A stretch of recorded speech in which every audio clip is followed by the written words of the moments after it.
ओम नमः शिवाय। हमारे परम कल्याण साधन यूट्यूब चैनल में आप सबका हार्दिक स्वागत है। मित्रों,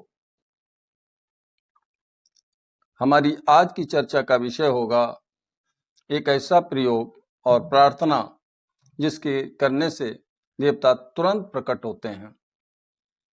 तो यदि आपको पूजा करते हुए लंबा समय बीत चुका है परंतु अभी तक आपको कोई अनुभव नहीं हुए, घर में कलह और विवाद की स्थिति बनी रहती है, किसी काम में भी कहने लायक सफलता आपको नहीं मिल पा रही है, जीवन नीरस लगने लगा है और अब तो आपका मन पूजा पाठ में भी नहीं लग रहा है, तो परेशान मत होइए। आज आपको एक ऐसी प्रार्थना और प्रयोग बताऊंगा कि देवता तुरंत प्रकट होंगे, आपकी बात सुनेंगे और आप पर कृपा भी करेंगे। कुछ लोगों के पूजा मंदिर में कई एक देवताओं की मूर्तियां स्थापित होती हैं। सुबह शाम वो दीपक भी लगाते हैं, भोग भी देते हैं, मंत्र जाप भी करते हैं, परंतु फिर भी कोई किसी प्रकार का अनुभव उन्हें नहीं होता। कारण क्या है? तो मैं आपको बता दूं कि वे दीपक तो लगाते हैं, परंतु किसके नाम का लगाते हैं। जब उनसे पूछा जाए कि आप भाई दीपक जलाते हो तो किसके नाम का दीपक जलाते हो, तो कहते हैं मैं तो सभी के नाम से जला देता हूं।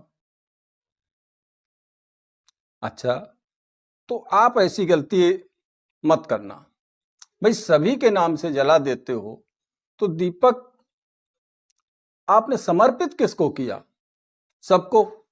और जब सबको किया तो कोई नहीं आएगा, ये निश्चित मान लीजिए, क्योंकि देवता मर्यादा से बंधे हुए हैं। यदि आप उन्हें उनका आवाहन करके उन्हें भोग देंगे तो वो जरूर ग्रहण करेंगे और जरूर आएंगे, आपका भोग भी लेंगे, आपको आशीर्वाद भी देंगे।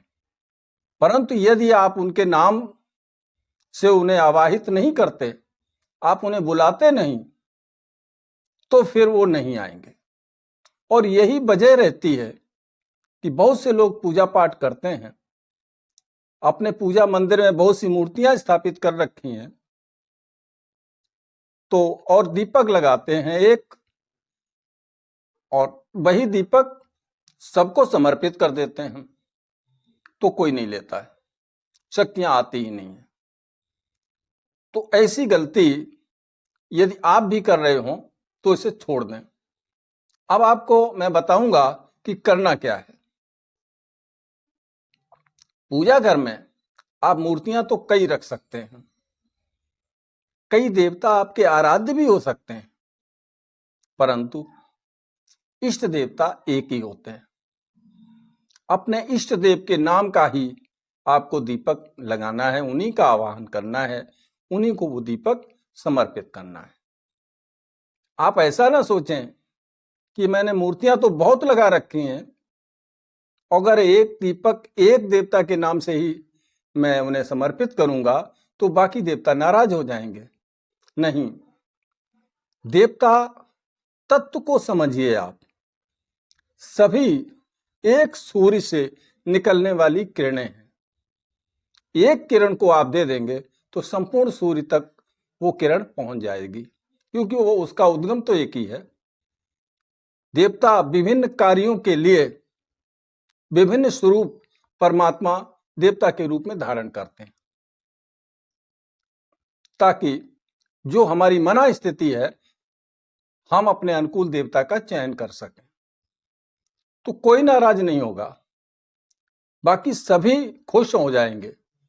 आप एक देवता की शक्ति प्राप्त कर लीजिए, फिर धीरे धीरे आपको सभी देवताओं की शक्तियां प्राप्त होना शुरू हो जाएंगी। ठीक है, ये बात मैं समझता हूं आपने अच्छे तरीके से समझ ली है। अब दीपक लगाते हैं तो दीपक के अपने कुछ नियम होते हैं, मर्यादाएं होती हैं। यदि आप उनका पालन करते हैं तो देवता खुश होते हैं और आपके द्वारा दिए गए दीपदान को वो ग्रहण करते हैं। तो क्या नियम होते हैं, इस बात को आप बड़े ढंग से, बड़े ही ध्यान पूर्वक आपको सुनना है। देखिए, पहली बात,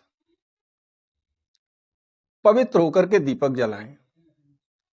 नंबर 2, दीपक आप सुबह शाम लगा सकते हैं। अगर आपकी दोनों समय की सामर्थ्य नहीं है तो आप एक टाइम किसी भी समय दीपक लगा सकते हैं।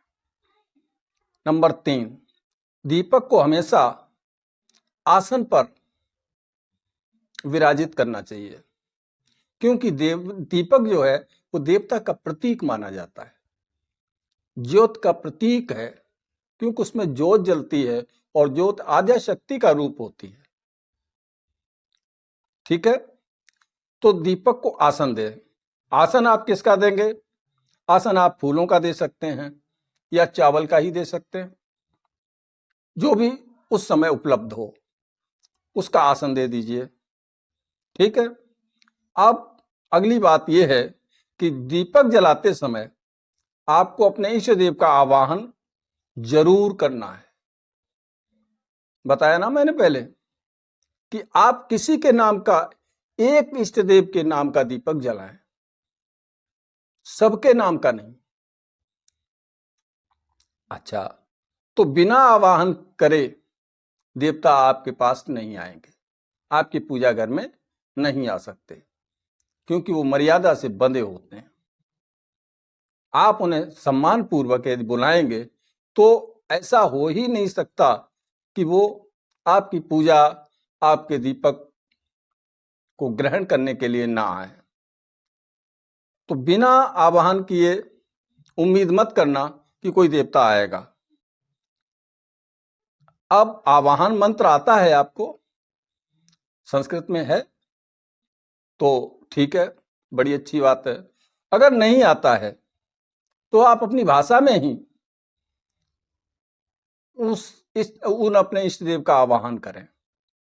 उदाहरण के लिए मैं आपको बता दूं कि जो मैं करता हूं, मेरे इष्ट देव जो हैं भगवान शिव हैं, उन्हें मैं कैसे बुलाता हूं इसको आप समझ लीजिए और इसी के आधार पर अपना आवाहन मंत्र स्वयं तैयार कर लीजिए।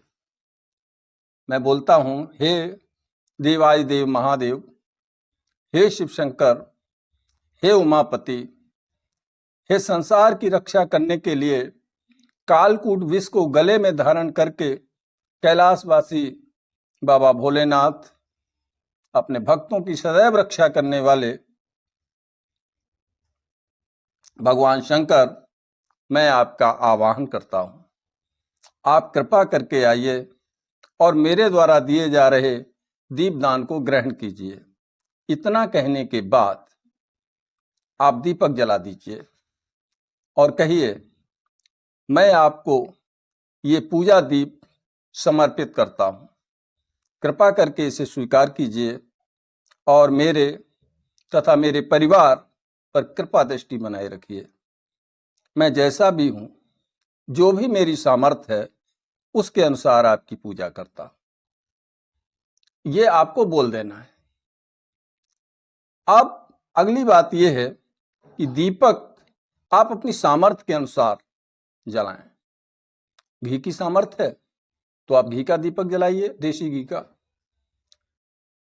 नहीं तो तिल के तेल का जला दीजिए। अगर तिल के तेल की भी सामर्थ्य नहीं है तो सरसों के तेल का जलाइए। बाती चाहे आप गोल रखें चाहे लंबी रखें, लेकिन ये गलती आप भूल करके भी मत करना कि आप तो रोटी में देसी घी लगाकर खाते हो और भगवान को तेल का दीपक समर्पित करते हो। ये बिल्कुल नहीं चलेगा। आपकी सामर्थ्य घी तेल किसी की भी नहीं है तो आप सिर्फ धूप बत्ती ही जला दीजिए, अगरबत्ती मत लगाइए, क्योंकि अगरबत्ती में बांस होता है, बांस की लकड़ी लगी होती है और बांस जलाना हमारे सनातन धर्म में मना किया गया है। अब धूप बत्ती ही आप उन्हें समर्पित कर दीजिए। भगवान सिर्फ आपका भाव देखते हैं। भावग्राही जनार्दन। अब आपको मैं वो प्रार्थना भी बतला रहा हूं। पहले आप उनकी पूजा कीजिए, उन्हें भोग दीजिए, फिर मंत्र जाप कीजिए उसके बाद आरती का क्रम रखना है आपको, और आरती करने के बाद ये प्रार्थना कीजिए, हे प्रभु, जैसा मेरा ज्ञान, जैसी मेरी सामर्थ्य है, उसी के अनुसार आपके इस तुच्छ सेवक ने आपकी पूजा की है। मैं आपका पुनः आवाहन करता हूं कि आप आकर मेरी पूजा को ग्रहण कर लीजिए और उसे पूर्णता प्रदान करिए। इसी समय आप अपनी मनोकामना के लिए भी प्रार्थना कर सकते हैं। जो भी आपकी इच्छा हो, जिसके लिए भी आप पूजा पाठ कर रहे हो, तो प्रार्थना भी मनोकामना भी बोल दीजिए। ठीक है? अच्छा, अब लेकिन ये काम जो करना है आपको बड़े भक्ति भावपूर्वक करना है। अपने सारे भाव भगवान के सामने उड़ेल दीजिए। सबसे अंत में आप क्षमा प्रार्थना कीजिए। इससे पूजा में हुई भूल चूक माफ हो जाती है। अंत में विसर्जन कर दीजिए। इस तरह यदि आप पूजा करते हो तो विश्वास रखना कि आपके इष्ट देव जरूर आएंगे, आपकी पूजा को स्वीकार करेंगे। वे अपनी उपस्थिति का एहसास भी आपको कराएंगे। ये एहसास आपको पूजा करते समय भी हो सकता है, स्वप्न के माध्यम से भी हो सकता है, किसी भयानक मुसीबत में पड़ने पर आपको उनकी मदद जरूर मिलेगी। यदि इस समय आप उन्हें याद करते हैं, कोई काम नहीं बन रहा है, आप पूरा प्रयास करके थक चुके हो, तो आपको कोई अदृश्य सहायता जरूर प्राप्त होगी। ये सब उनकी उपस्थिति का ही प्रमाण है। देवता हमेशा मर्यादा में रहते हैं। यदि आप उन्हें बुलाएंगे नहीं तो वे कभी नहीं आएंगे, परंतु यदि श्रद्धा भक्ति पूर्वक आप उन्हें बुलाओगे तो वो बिना एक क्षण की देरी किए आपके पास आ जाएंगे। आप पर उनकी कृपा जरूर होगी। मैं आप सभी के लिए प्रार्थना करता हूं कि बाबा भोलेनाथ आप पर कृपा करें और आपके घर परिवार पर कृपा करें। वीडियो में दी गई जानकारी यदि आपको पसंद आई हो तो इस वीडियो को लाइक करें। चैनल पर नए हैं तो इसे सब्सक्राइब कर लें। अपने मित्रों में अधिक से अधिक शेयर करें। आज के लिए बस इतना ही। ओम नमः शिवाय, ओम नमः शिवाय, ओम नमः शिवाय।